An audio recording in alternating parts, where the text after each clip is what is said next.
Toujours avec Hassan Fall. Toujours avec Hassan. Assalamu alaikum wa rahmatullah. Yéen a ngi ànd ak Hassan Fall.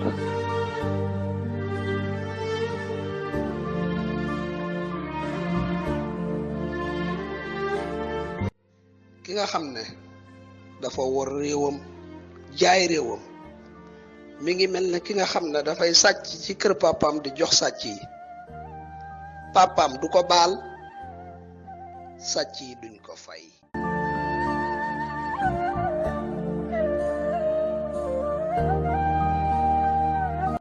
jàngoon naa bu yàgg ne duma bëre mbaam xuux ndax daf may taqal te loolu mooy li ko neex loolu mooy duma fa yonteeg ku jukkaam baaxul ndax daf may wàll jukkaam jooju te loolu la bëgg.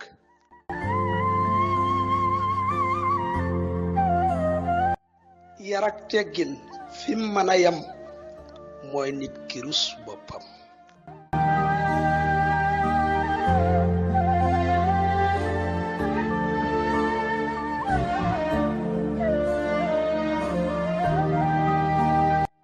bul wax mukk ne àdduna daf ma wan ginnaaw